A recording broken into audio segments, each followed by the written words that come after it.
मैं राजीव जी के पास आ रही हूं, उससे पहले जल्दी से प्रियंका भारती का हम रुख करने जा रहे हैं। राजीव जी, आप सबको सुन लीजिए सर, उसके बाद मैं आपके पास आऊंगी और आप विस्तार से अपनी बात रखिएगा। लेकिन प्रियंका भारती, यहां पर मलूक नागर ने बहुत क्लियर कट बात कही है कि साहब विपक्ष को बाल की खाल निकालने की जरूरत नहीं है। अगर आपको 11 साल और सरकार का आकलन करना है तो फिर कहीं ना कहीं आपको यह देखना होगा कि दुनिया की अर्थव्यवस्थाओं में भारत अर्थव्यवस्था के मोर्चे पर कहां पर खड़ा हुआ है और खुद की सुरक्षा और रक्षा के लिए जो मुस्तैदी है, आतंकवाद को जो मुंहतोड़ जवाब है, वो भारत किस रूप में दे रहा है। और इन दोनों मोर्चों पर सरकार सफल, इस पर तो कोई इफ एंड बट नहीं है। प्रियंका भारती जी, पिछले 11 साल देश बेहाल थे। देश ने कभी भी ऐसा सबसे फेल्ड, जुमलेबाज और ऐसा झूठा प्रधानमंत्री कभी नहीं देखा है। और किसी भी सरकार का आकलन हम 7 पैमानों पर करते हैं। वो 7 इंडिकेटर्स हैं: दवाई, कमाई, पढ़ाई, सिंचाई, कार्रवाई, महंगाई और सामाजिक न्याय। दवाई की बात करूं, कोरोना काल में कितने लाखों लोग मरे हैं उसकी कल्पना करना भी मुश्किल है। ऑक्सीजन के लिए लोगों के दम घुट रहे थे, लेकिन आज भी कितने अस्पताल सरकार ने बनाए ये देश जानना चाहता है। बिहार दरभंगा एम्स का तो 2 बार शिलान्यास खुद प्रधानमंत्री जी करवा करके आ गए हैं, लेकिन एक ईंटा नहीं जुटा है। कमाई की बात करूं, आप इकोनॉमी की बात कर रहे थे, चौथे लार्जेस्ट इकोनॉमी का दम भरते हैं। प्रति व्यक्ति आय कितना है? $2,880, $20,400 महीना। और बिहारियों का तो और हालत खराब है, $5,500। यहां पर सिर्फ 5 भारतीयों के पास 70 करोड़ लोगों से ज्यादा इनकम है उनकी, सिर्फ 5 भारतीयों की। यह है कमाई, सिर्फ मोदी जी को छोड़ करके 365 दिन कोई मकान नहीं काटा। पढ़ाई की बात करती हूं, रिसर्च एंड डेवलपमेंट कमाई पर प्रियंका भारती 7 पैमानों पर बोलिएगा। प्रियंका भारती 7 पैमानों पर बोलिएगा, बढ़िया है, आप भी पैमाने लेकर आई हैं। लेकिन बस मुझे इतना तो बता दीजिए कि वो जो कमाई और प्रति व्यक्ति आय की बात कर रही हैं, जरा दर्शकों को ये भी बताती चलिए कि उसमें कितना इंप्रूवमेंट हुआ है। मतलब पिछले 11 साल में जो इंप्रूवमेंट आज जहां पर खड़ा हुआ है और उससे पहले जहां पर यूपीए शासन काल में छोड़ा था, तब प्रति व्यक्ति आय कितनी थी और आज कितनी है? कितना परसेंट उसमें ग्रोथ हुआ है, ये दर्शक को जानना चाहिए ना। इन्हीं सारे सवालों का जवाब देने के लिए तो हम इंडिकेटर्स लेकर के आए।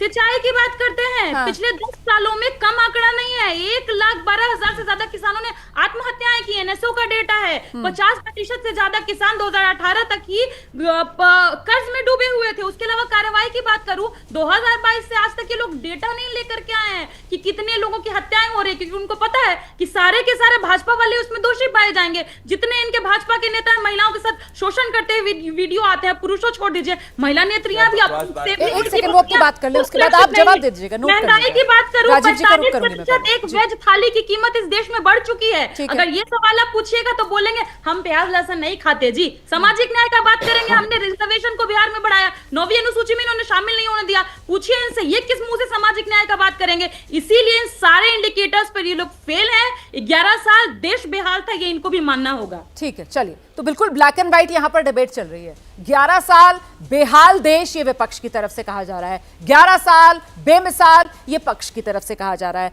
राजीव जी, मैं आपको लेकर आना चाह रही हूं। सर, डेटा यहां पर जो विपक्ष दे रहा है उसको देखकर तो लगता है ओहो हो बहुत ही बुरा हाल है, और वहीं दूसरी तरफ जो सत्ता पक्ष की तरफ से आंकड़े दिए जा रहे हैं, जाहिर सी बात है आंकड़े हैं और आंकड़ों को अपने हिसाब से कोई भी इंटरप्रेट कर सकता है। मेरा सवाल ये कि 11 साल और इस 11 साल में जो एनडीए की तरफ से कहा जा रहा है, जो बीजेपी की तरफ से कहा जा रहा है कि सबसे बड़ी उपलब्धि जो राजनीतिक संस्कृति है इस देश की, वो हमने बदली। आप किस तरीके से देखते हैं सर कि आज तब्दीली देश की राजनीतिक संस्कृति में आई है, जिसका श्रेय मोदी सरकार को दिया जाना चाहिए? राजीव जी। देखिए, सबसे पहले एक जिम्मेदार राजनीतिक संस्कृति जब बनती है तो निसंदेह आपको ये मालूम होता है कि आपने जनता से केवल कोरे वायदे करके सत्ता नहीं हासिल की है। आपको उन कार्यों को भी पूरा करना होगा जिसका संकल्प आपने लिया है, और वायदों को जमीन पर उतारने का जो ट्रैक रिकॉर्ड मोदी सरकार का है, निसंदेह पिछली सभी सरकारों से बेहतर रहा है। और एक बात तो बिल्कुल साफ है, इनको आयुष्मान भारत की सफलता नहीं दिखती है। जीएसटी के जरिए जो पारदर्शिता आई है वो नहीं दिखती है। इन्हें कई मसलों में भारत का जो बदला हुआ, जो एक हम कहेंगे एक सामरिक शक्ति के तौर पर जो भारत का उदय हुआ है, एक आर्थिक शक्ति के तौर पर पूरे विश्व में आपकी पताका लहरा रही है।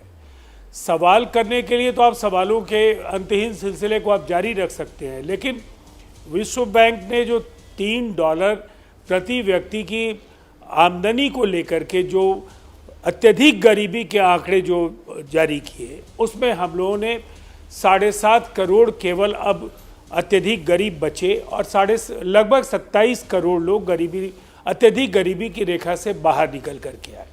देश के ज़्यादातर राज्यों में जो गरीबी रेखा के नीचे रहने वाले लोग हैं और बिहार जैसे राज्यों में भी बड़ा बदलाव हुआ।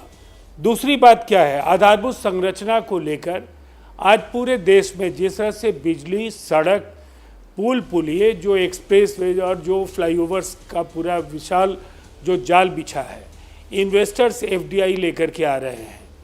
दुनिया के अनेक मुल्कों से आपका जो हम कह सकते हैं कि जो करेंट अकाउंट, जिसको लेकर के हम कहते हैं कि किसके साथ आपका आयात ज़्यादा है, किससे आपका निर्यात कम है, और कई देशों में आपका निर्यात ज़्यादा है, आयात कम है जी। आप अमेरिका को वहाँ पहुँचाए हैं जहाँ लगभग उससे ज़्यादा दुगुने निर्यात का आपने लक्ष्य हासिल किया।